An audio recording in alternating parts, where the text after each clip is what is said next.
Hi, everyone, and welcome back to the Maybe I Can podcast. I'm your host, Debbie Weiss, and today I'm very lucky to bring you a wonderful guest, Lucy Liu. And Lucy is a global business strategist and certified life coach, helping business owners and high performing women unstuck, kiss overwhelm goodbye, cultivate rock star confidence, see clarity, reach dream goals, and live an epic life. She's an unshakable optimist, wife, mother, easygoing entrepreneur, certified I Am Remarkable Women Empowerment Workshop facilitator, and international motivational speaker.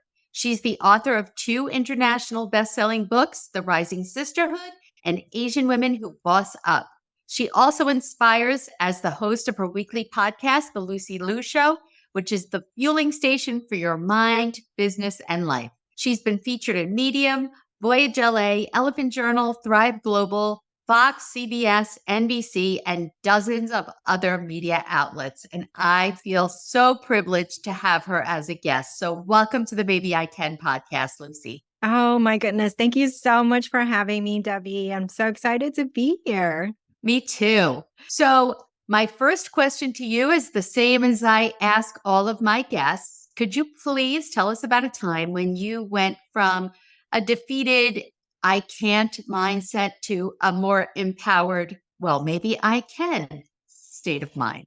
Thank you for asking this question. I knew it was coming and it got me really excited because I'm so passionate about this. And thank you for putting out this beautiful podcast and calling it the Maybe I Can, because we all have those moments where we doubt ourselves. And I think I try to think of a time and it was so hard because there was so many of those times.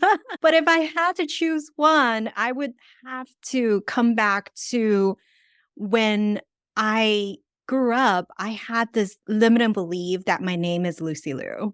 So for some of you listening, or probably most of you, Lucy Liu is this amazing actress and amazing, very talented director, artist, and I really lived many of my early years in autopilot because I felt like there was this amazing Lucy Liu out there and I will just always be nobody. Like I can never be somebody. Like you do not see another Julia Roberts out there. It's just not possible. So I always felt behind. I always felt I was less than when compared to other people, or I just felt like I can really be nobody. And I just felt that way for very much through my 20s, through my 30s. And really, I just worked and life was good on the outside. Maybe I had a business, I worked, and people thought my life was good. But for many parts of my life, I felt stressed out. I felt unfulfilled. And I just felt like there was nothing more to life. And maybe I just can't enjoy this lifetime like how I should. And really, through decades of personal development, I finally really started having new goals. And I felt like maybe I can be somebody because I am unique. And it doesn't matter. I don't have to compare myself to others. But for me, I can live the epic life of my choosing, how I want to live it by my design. And that's what I'm really passionate about now, is to help other women feel the same way. That I think so many of the things all of us can resonate with. And your story is similar to mine. I didn't know there was another way. This was just kind of it. Oh, well, just kind of going along with life wherever it leads me, not thinking that I had any control over the direction.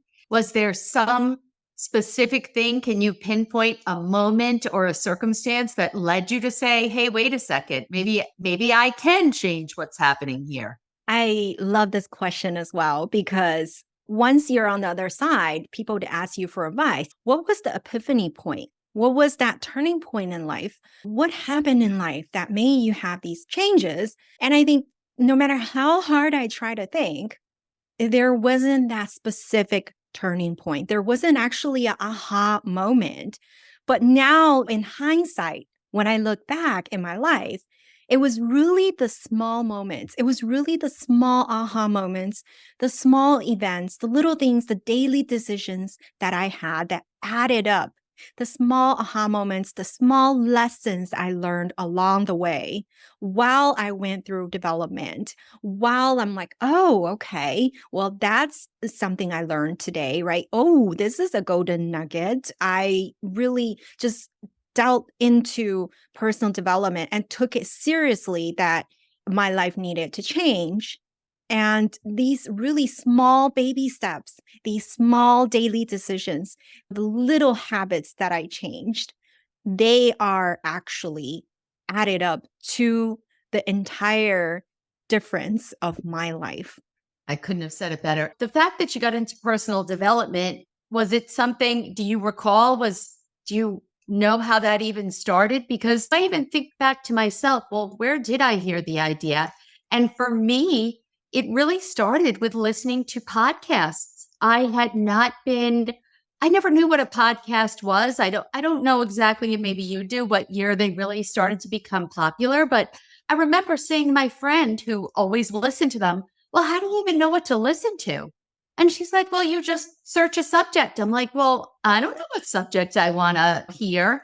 And so I just kind of went to my go-tos. For me, it was always weight issues. So I'm like, okay, let me hear about that. And then you listen and you hear what you resonate with and what you don't. And a little bit of searching and trial and error. And one thing led to another. And I got led to a woman who talked about mindset. And it was Yeah. a brand new concept to me. So, really, the whole idea of personal development, maybe it's my age. I think I kind of thought it was like some far out woo woo kind of thing that not normal, typical people did. Um, and so I think I just kind of stumbled upon it. But what about you? Do you have I anything think you I remember? think the important part is to remember that you start today and start somewhere, start anywhere. That's right. Because resources, we live in a world of resources now. We are so lucky. I am so grateful. We have Google. Oh my goodness, right? We have, Chat GDP nowadays. We Yeah. have all the resources readily available. You need help in any way, just get out there and help is available, right? Every expert has some sort of a freebie that you can pick up free resources as well. Of course, you pay for other resources, books and events and all this stuff will help you expedite the process. And I myself is a course junkie, right? Now for every holiday, I'm buying myself a new course. So Love that. yeah, that's part of the journey and part of having fun along the way for me. But Yeah. it started, Debbie, when I was in my 30s and I was just really, probably even started in my 20s. I was really having trouble breathing and I didn't know what was the cause. I had to take really big gaps of air. I was yawning a lot. I was always tired and I felt like I was short of breath very often. And I went to get my heart checked, my lungs checked. I had a lot of physical exams.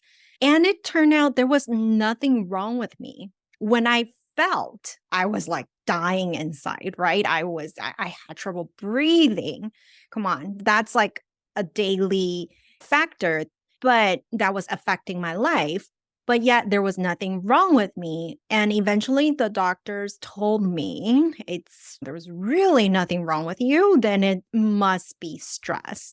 So I think we never get taught in school about mindset. We're never taught about how your emotional or mindset alone can even affect you physically. And I think I wished our schools taught our kids personal development, right? I wish we had subject on mindset or goal setting, time management, all the good stuff because it's so important. And that's how I started getting into personal development and I really felt the need to develop myself more every time I had trouble with my husband. If we had an argument, doing a lot of self reflection. Like, what, instead of blaming him, I was really looking into how my perception could have changed the situation, Yes. how, what an area where I could have done better, not to put myself down, right? Not to diminish my accomplishments or not to say he's not at fault or I'm at fault. We don't blame, but it was really just to make myself a better version. I just wanted to be a better version of me. And that's what I was going after, really, constantly. It's just that best version of myself. And once I was on the other side, it also helped my relationship. I'm sure it did. I mean, it took me a very long time to realize exactly what you're saying. I spent so much time blaming and Mhm. complaining either other people or the circumstances that life threw my way, and never really stepped back to say, wait a second, where's my responsibility in all of this? And it's hard. And like you said, it's with compassion that you reflect on that. It's not saying that you did anything wrong, but it's just saying if you don't like the way it turned out, well, then if you can't change the event, maybe you can't change what your husband said. Because as we all know, we can't change somebody else, right? We think we can, but we can't. But we can change how we respond to it or how we view the situation. So it's a great lesson. And it's an ongoing effort, I would say, right? I mean, it takes a while to learn. You get so sometimes caught up in the emotion that it carries you away, but having that ability to maybe step back, stop, take a breath, and reassess Yeah, is a good idea. absolutely. Absolutely. So, how did you, boy, I guess most people don't have a legacy name to live up to like that, right? Uh, all of us have some type of limiting belief that we've grown up with. Anything in particular that you did to try and rid yourself of that? Well, I was really shy of my name, and I know a lot of people have similar stories. Maybe yours is a little bit different if you're listening. It could be your name's too short, your name's too long, your name's too hard to pronounce. People always pronounce it wrong. Or some people, I've heard stories where they're saying, oh, it's too common. I've actually talked to another podcast host where she was like, her PayPal account was frozen because someone else in her name was doing fraudulent activities down the street where she lived. Wow. And it's just, and it could be anything. It could be not just with your name, but if you've ever compared yourself to someone else and you felt you were less than, right? Or if you compare you to yourself and you felt you disappointed someone. And these are all types of feelings that we easily can experience in life. And for me, that was very much so for many years. And especially living in Los Angeles. So a lot of movie stars go to restaurants. And for many years, I used to make restaurant reservations in my mom's name because I got really sick and tired of hearing people saying, are you the Lucy Liu coming? I'm like, no, sorry to disappoint you. Right? I just felt like I was constantly disappointing people. And it really, that's what personal development is all about. There's always circumstances, and circumstances are simply facts. We are thrown at with curveballs all the time in life. And each of these curveballs is actually a circumstance. That means it's a fact. It's a fact. Something happened today to you or to your family member. Something happened. That's a fact. But how you react to it, what you think about this circumstance, what you feel about it, and what actions you take after, that's going to determine your entire experience about this circumstance. And with each of these little events added up together, that's your whole life. So, how do you choose to live your life depends on how you react to these daily little tiny circumstances and events, because that adds up to your life. It does. And something you said earlier too resonated with me is that each minute you said those small little steps add up, which is the same kind of thing. And an expression that I heard that it really made a difference for me is each choice is a chance. And you don't realize really how many choices are laid in front of us. It's not necessarily a choice where someone's asking you a question, but it could be a choice of, I could sit down and watch Netflix right now, or I could go online and listen to a module of my course, right?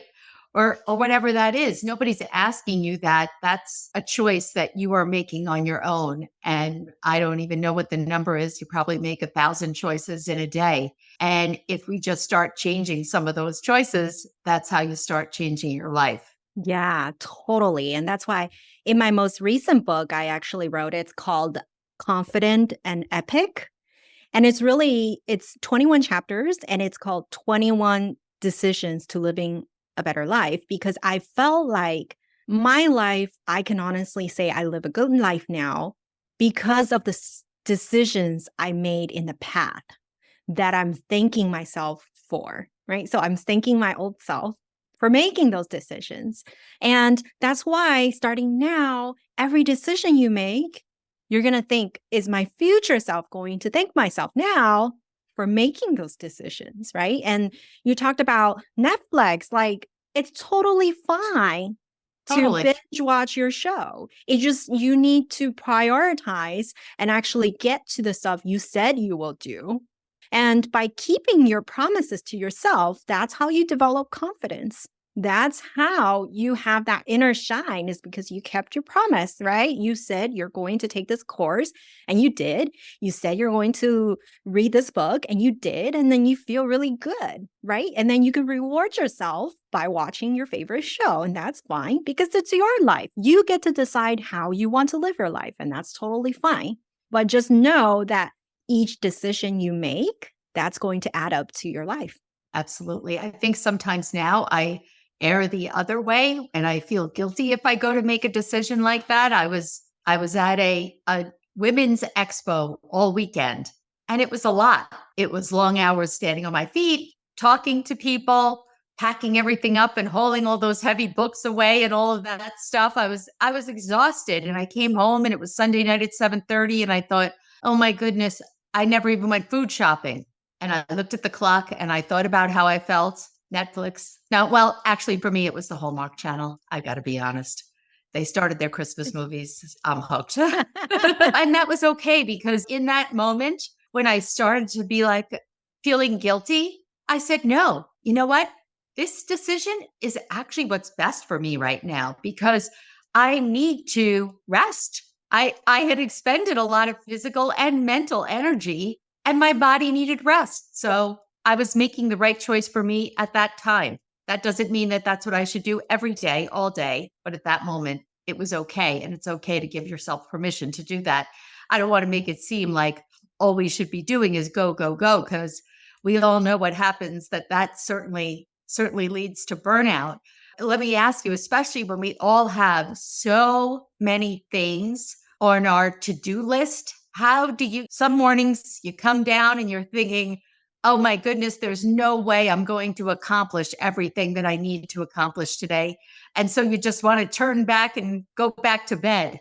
Have you ever experienced that before? And what do you do about that if that happens? I just love this question so much. I'm so glad you asked because I do not have a to-do list. Oh, I love that. Tell I me hate, more.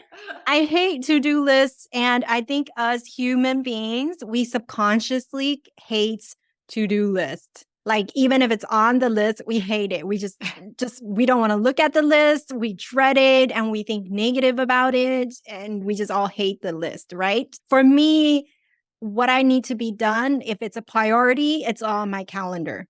So Debbie, I'm so glad you're on my calendar today. We get Me to too. speak to each other, right? If you want to sleep at a certain time, that should be on your calendar.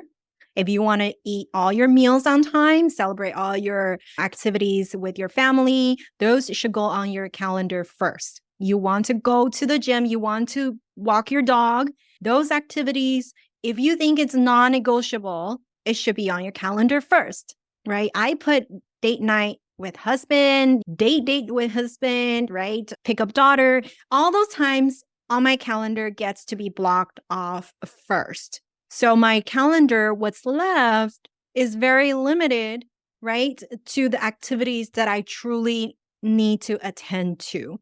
So if something that I can do in probably the next 1 or 2 minutes, it should be done immediately and not to be waited or be written down and then have to think about it again. Yes. But otherwise, what needs to be done, like for me, even when I'm on a podcast, I edit this podcast episode or upload it or publish it on social media. If it needs to be done and it's going to take some time, schedule it on your calendar.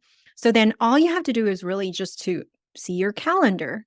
And it should be easier for you to make boundaries to say no to the events that you can't attend to anymore. Great advice. So let me ask you, because I found this useful when I started to write my book, and I'll be curious to hear if, well, obviously you did the same because this is what you do. But if I hadn't scheduled in specific writing time, that can be a challenging time for me. It would never have happened. I had to see it, especially because for me personally, and many of my listeners already know this, I wrote my memoir while my husband was dying. And obviously, there were times that I couldn't stick to it, but at least if I knew his habits and doctor's appointments and then my work schedule and whatnot, if it was 6 a.m, then so be it. It was 6 a.m. And if it wasn't in there, I didn't feel passion about what I was doing, it wouldn't have happened. And I hear so many people specifically about writing a book, and that's just probably because that's what's been on my mind the last year or so. So many people say they've always wanted to write a book. I think there's some statistics like 80 something percent of people always wanted to write a book and only 3% of people have. And it's not just writing a book. I just spoke to a woman the other day who said, well, I just so admire that you went and did what you said you were going to do. I said, yeah, I appreciate that. Don't think that I do that all the time. She said, because I have an idea. There's something I want to do, and then something else gets me off course, and it's 3 years later, and that idea is sitting over there collecting dust. And that's what so easily happens if you don't prioritize it by doing exactly what you said, making the time for it. How do you stay accountable though? The calendar's there, but who's watching over your shoulder? Yeah, I think it's so true. I really resonate with what you just said. And I know I have my clients who absolutely cannot live without a to-do list. Like they're like, no, I can't live without a to-do list. Then what I suggest is that you change the name of that to-do list. There's many names. We call it the done list, so that when you cross it off, you're like, done. And then some people call it the ta-da list, like ta-da. Yeah. Right? Rename it because our brain just really, again, subconsciously hates to-do list. Let it become a celebration instead of a chore.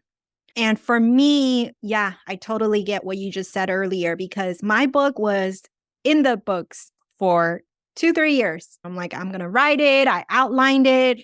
I just couldn't get to because you just come up, your brain wants to protect you. It just come up with all these excuses why you shouldn't do it, right? Whether this is about writing a book or anything you're trying to go after, any goal you're trying to go after, it's the same, right? And for me, it really came down to, well, Lucy, do you want to make it happen? If this is truly what you want, we have to do something different because it wasn't happening the usual way, right? Like you said, it's on the calendar, but we're not getting it for some reason. Then you need a different strategy. So for my book, that was clearing out my calendar. I scheduled my podcast 3 months ahead for 1 whole month. I did not have any calls except for a couple private client calls. So I did not do any interviews. I did not do any podcast guesting. I didn't go out to networking events. I didn't do anything else besides my non-negotiable daily activities and then to write the book. So it was just every day, how many words? And that's all I did for a month. So eventually the book was done in a month. That's amazing. Amazing. And then you've now written two other books. Is that what you're saying? Did I not mention one? No. Yeah. The last one is actually just came out, the Confident and Epic book. That is my first solo book. The two other ones that you named earlier were collaborative books that I Mm-hmm. did during the pandemic. So I think it was the catalyst to doing my solo book. And it really gave me the confidence to move forward. And I think even I coach women on confidence, I still needed that push. We just all need that reminder. And again, every promise you keep to yourself, once you get it done, then your confidence muscle just grows even more. We're just flexing that muscle. Is that how you coach women to gain confidence? Is to just small victories adding up? Oh, absolutely. We record our daily wins because what wins, it gets repeated. What works for you gets repeated. So if something don't work for you, that's going to get repeated too, Yeah. right? Like how people say we meet the wrong guys or the same bad things happen to us again and again because things happen to us on repeat. So if you are thinking good thoughts, that's going to lead to good feelings, which is going to lead you to taking the right actions. And those actions will take you to where you want to go. And why do you think people sometimes don't get to where they want to go? Because they're giving in to those maybe negative thoughts, or what's the reason? Well, then work backwards, right? If Mm-hmm. you're having negative results, you're taking probably not the right actions. Mm. And if you're not taking the right actions, then we work backwards. Well, are you thinking the right thoughts? Are you having the right feelings, right? And Yes, then are you having the right reactions to those daily circumstances, to the daily curveballs? And remember, we all get thrown at with curveballs. That's called life. And that's the fun of life. It's because we get these curveballs and we're trying to dodge and we're trying to think, what do I do with this one? But how you think depends on a lot of things. And that's why we take courses and that's why we go through personal development. And that's why we listen to podcasts is we eat 3 times a day, but we need fuel for our mind all the time, right? Like people ask me like, Lucy, why are you so positive? Well, other than the decades of personal development work and all the courses and all the coaches I paid myself, right? I am also eating, like filling my mind. I listen to podcasts, I listen to motivational speeches, I go to events, right? So these are all things that adds up and they're really essential. They're like food. You have to think about it like it's your lifeline. It's your lifesaver. It's even sometimes, I think, more important than actual food. It's to really fuel our mind. boy, I couldn't agree with you more. And I think so many of us don't do that or don't realize the importance, especially when once you're out of school and you're always thinking about career and you're in a good place in your career and you're kind of just cruising. And yeah, you might have continuing education that you have to do to keep up, but that's just to check the box, not really to learn something. And once you start realizing how much there is to learn and how exciting it is, like it's so exciting to learn a new concept. And it keeps us young. And as soon as you stop learning, then you stop living. Yeah, and it's so true because we don't actually go out looking for these things, right? We Mm-mm. don't wake up in the morning and say, "Oh, I need a time management coach." Right? Right. Even though time management coaches are readily available out there, we don't say that. We don't think that way. We just don't. But we say things like, "Oh, I have too much on my plate. I need to get Yes. things off of my plate." If you're saying these stuff, get yourself a coach, right? Just like how we are coaches and every coach has a coach and every coach actually have several coaches. Like something That's we right. want, get a coach. Like now I'm like, okay, I want this. Oh, get a coach. Launch a Exactly. podcast coach. Well, grow your podcast coach. Like there's help readily available everywhere, right? You need productivity help, get a productivity coach.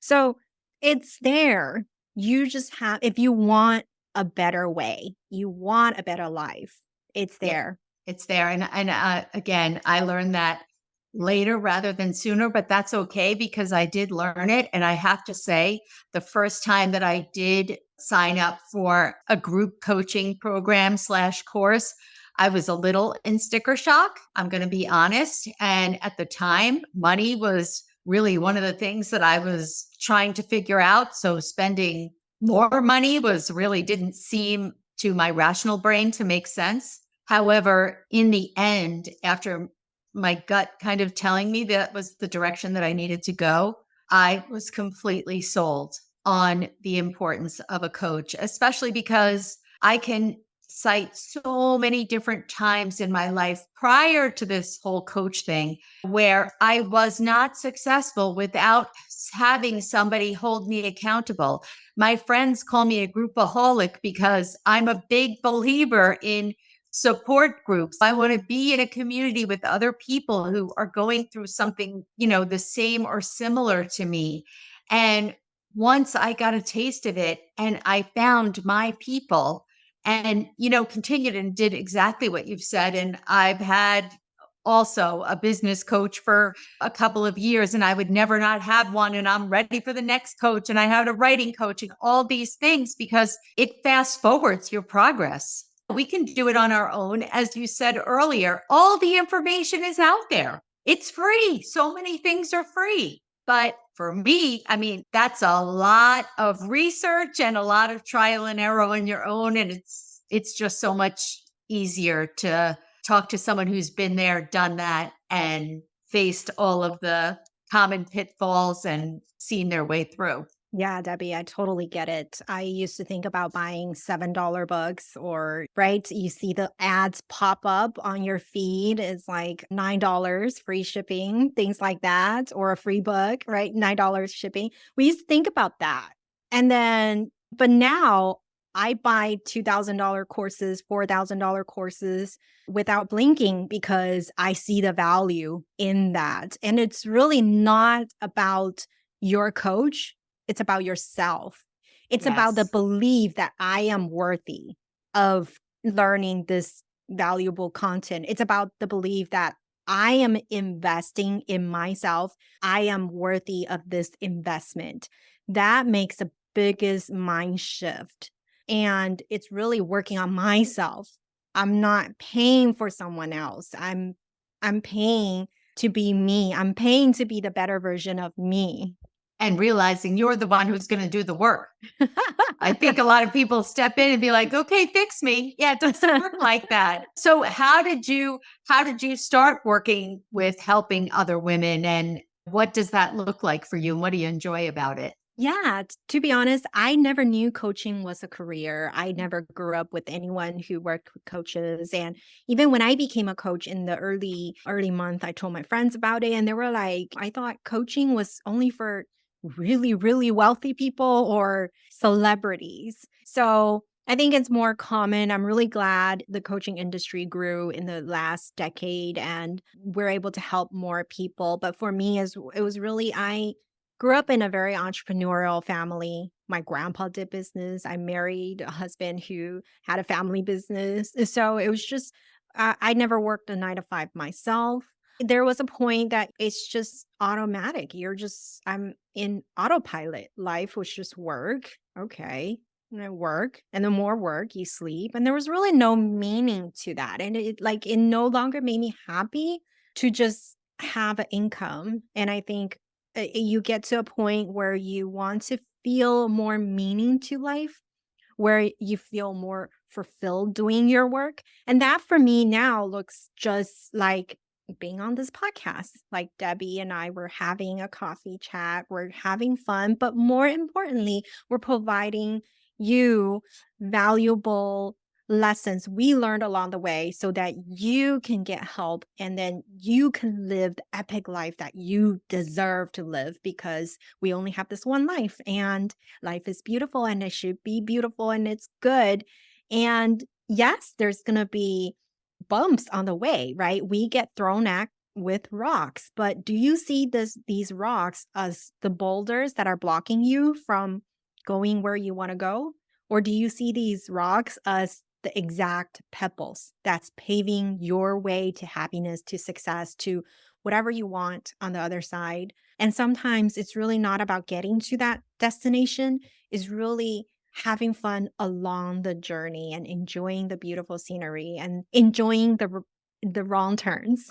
Boy, that's so true. And I never understood that until I started on this journey myself, and just the difference when I get up every day and I look at my calendar and I see what's scheduled and I see I have an interview with Lucy and I can't wait to meet her and I can't wait to chat with her. It's just such excitement and fulfillment on a daily basis. I'm not waiting to reach some pinnacle. I don't, whatever that pinnacle is. No, because once I get there, then I'll be reaching higher. We're never going to stop, right? We always want to stop learning. Oh, never want to stop learning and growing as individuals. So I'll tell you a little story. My listeners have heard already, but in my book, it opens up with a chapter about how I was never a girl with a quote. And it used to annoy me because when I was younger, like even when I was like in sixth grade or ninth grade, it was like in the yearbook, wow, what's your favorite quote? And I would say, favorite quote? Who has a favorite quote when they're 12? Like, what's wrong with me? Why don't I have a quote? And so I didn't discover my favorite quote until just a couple of years ago. So let me ask you, put you on the spot. Do you have a favorite quote? Oh my goodness. So in my book, I started each chapter with a quote because I just love, love, love quotes. Like, oh my goodness. When I have my low days, I have a whole file of motivational quotes and I read them to myself to inspire myself because quotes are just, I love them. But if I had to pick one, I would say my favorite quote is yesterday's history, tomorrow's a mystery, today's a gift, which is why we call it the present. Because that goes with everything in life for me. What happened already happened. Let it go. What's out there, we don't know. It's a mystery, right? So no time to waste on thinking about, worrying about what's going to happen, and just have fun. If you're here listening, if you're here today, that's your gift. And that's what we should focus on is the present. Absolutely. That is beautiful, perfect. And I love that. Mine is from Glinda the Good Witch, who said, "You've always had the power, my dear. You just had to learn it for yourself." Because I always thought that that quote just applied to Dorothy and she should just click her heels and say, "I want to go home where there's no place like home." And it wasn't until, you see something over and over again. And one day, from all the things that you've learned, you all of a sudden realize, oh no, there's something more here than just that. And that is each of us does have the power inside of us. We just have to figure out how to ignite it and spark it and use it. Yes, yes, I love it. And I think it's okay also to start a new goal anytime. Oh, yeah, for Yeah, sure. right? If you discovered only later on, say, hey, I have this new superpower that I just discovered, right? Use it. Have fun with it. Start something new. Have a new goal. Like Yep. my goal was way different, right? Even just 5 years ago. Absolutely. I think, you know what? I started every year, besides my regular goals or whatever, I am now trying to do something new creatively. So last year, it was learn how to knit.